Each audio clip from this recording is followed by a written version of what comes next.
What's going on, Piston fans? I'm here to talk about our NBA draft picks from last night for the Detroit Pistons.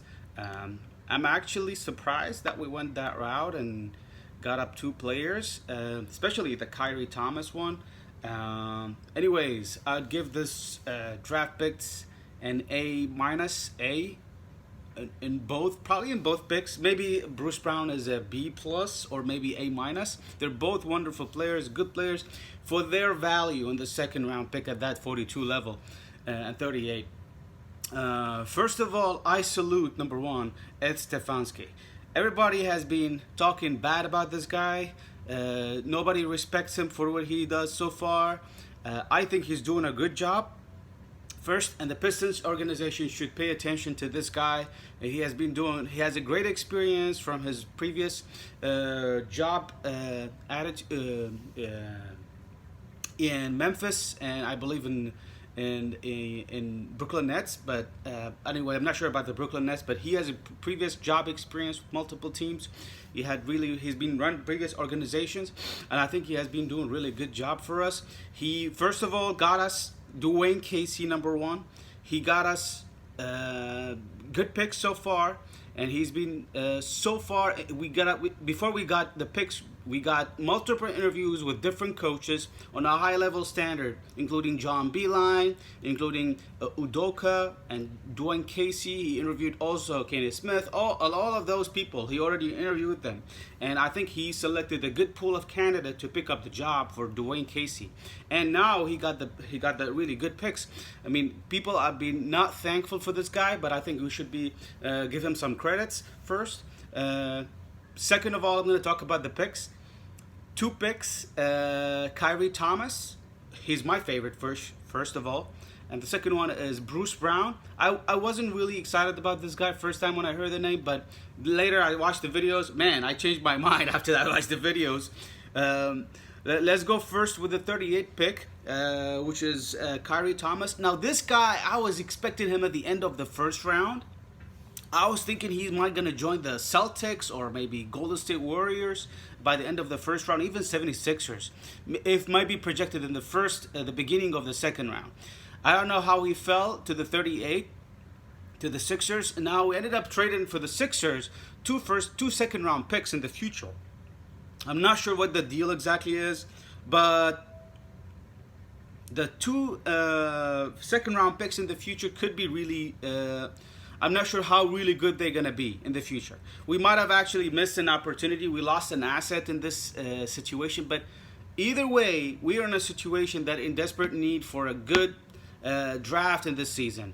And I think making Kyrie Thomas, which is projected the first round, out of nothing basically, is really a great achievement for us. Besides, we only lost a second round pick in the future. We didn't lose the first round pick, which is more important. So the guy really can shoot. He can dribble. He does not have much of negative aspects of his play. I like him. He's about 6'2", 6'3", maybe, and the guy can shoot very well. And I don't know about his passing skills or his dribbling skills, but I've watched a lot of video clips on him. The guy is really decent. What I think that Ed Stefanski probably talked to Dwayne Casey and talked to other people around him, and they wanted to pick up a guy who can play like this at the 2 or even at the 1. I don't think he can play probably great at the 1. He'd probably do better at the 2, which is a shooting guard.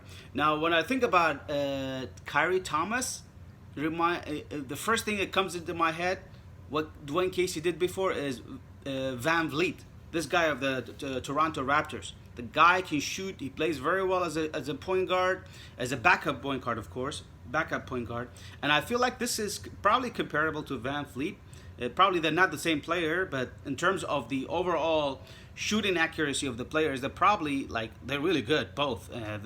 Kyrie Thomas has a good solid three-pointer shooting in the college basketball. I think he's going to translate that into the league. I think he's going to take over Dwight Bikes. I think he's probably better than Dwight Bikes at this stage. He's still young, and we could probably get rid of Dwight Bikes, which I don't really hate, but I think, hey, we got like good player already. I think we should keep this guy, and we develop him. Dwayne Casey is going to develop this talent, and hopefully he'll be a good backup point guard. And I would love to see him just like Spencer Dinwiddie, man. I kind of like still hate that we lost Spencer Dinwiddie in the past. I think this guy is going to do good for us. Kyrie Thomas is my first pick, and I was so surprised that we traded for him, and I was so happy at the same time. So good news for the Pistons fans. This is a good player who can definitely play the crunch second unit. And I next one is Bruce Brown, which we picked up at 42. Now, first of all, I mean, I'm not going to talk about bad about him. I mean, I want to talk about the few things that we missed from other players. I was rooting for Alize Johnson, or maybe, my favorite I liked the most probably over the second round is Antetokounmpo, brother, Kostas Antetokounmpo. Not a lot of people wanted him, but the guy, man, has the genes of Giannis Antetokounmpo. Come on, man. If he's gonna develop in the next 2 years, he's probably gonna be like really good if he get the chance to develop. So I'm so happy for him actually, because Philadelphia traded him later on to Dallas. Now he's gonna be playing at Dallas, and I think he's gonna get a good chance at Dallas because they have a good coach. And I think he's gonna really develop as a good player. And anyways, Bruce Brown.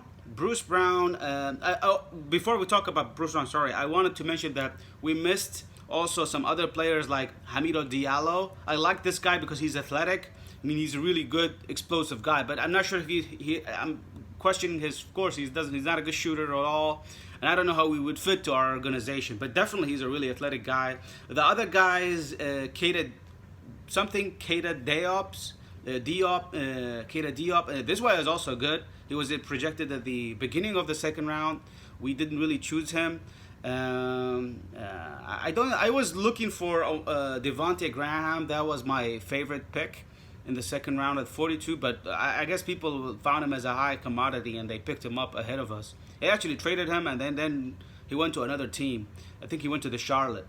But speaking of Bruce Brown, I didn't know first about this guy, and I kind of thought he's a trashy pick. But after I watched some videos, the guy can absolutely penetrate and give you a good layup. The guy can. What I like about him, he's really fast, and he can dribble and he can penetrate. And one of the things really very promising about him is his passing skills. He does a lot of lobs to centers, and he can probably. He can dunk, and he's very explosive and athletic too. I don't know about his shooting skills, that he probably needs to work on. I don't think he's a good shooter, but hey, nevertheless, we still got a player at 42. He's probably less of a value than Kyrie Thomas, but they're both good. And out of nowhere, we came up with two second round picks, and I'm so happy for them. I hope next thing we're going to develop them into really good players. I suspect from now on that we're going to do some changes in our current roster. I expect Dwight Bikes to fuck off. With no disrespect for this guy. I like him too, but I think he's going to go. Ish Smith, I think he's also going to go. I don't know how he's going to be traded, but he's a $6 million pounder. $6 million, not pounds. Sorry, I'm speaking of the English currency, but he's a $6 million value player, and I don't know where he's gonna go. But how do we trade him? But I would package him. I would love to package Reggie Jackson, man. I mean, package Ish Smith, Reggie Jackson, fucking Jan Lore. Get maybe Kemba Walker. I don't know who you get, but man, get us someone who can play. I mean, I would do. You know what I would do if we can package Reggie Jackson and Ish Smith for an expiring contract, high player value. Like look what the Hornets did and what the Brooklyn Nets did. They traded Timothy Mozgov back to for Dwight Howard. Both got away from bad contracts, and at the same time they clear up some cap space. I would do the same with Reggie and Ish. I'm a fan of Reggie. He's my number one, but he's our number one. I used to be a fan of him, but the way I'm looking at him, man, he's lost a lot of muscles. He cannot move. He's like slow. If he doesn't take the necessary steps in this off season, build up his body again, rebuild his body, become a really the way he is in 2015, I'm trading this guy. As a matter of fact, I'm started to give up on him, and I think we should be considering him as a trade.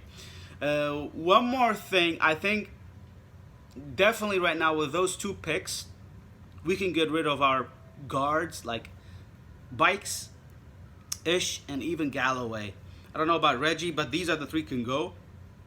And but the problem is, how do we trade them? So I would definitely consider trading either Galloway or Ish for an expiring contract, or even package Reggie with them. Maybe package Reggie and Galloway, Ish, get Carmelo Anthony, who is an expiring contract, for 1 more season. And fuck this shit, man. Anyways, so was talking to you guys. I want to make it short. It's been 10 minutes, so please subscribe if you like to. I'll try to upload a video if I get the chance to. That's my opinion about the Pistons. Have a great day. Good deal.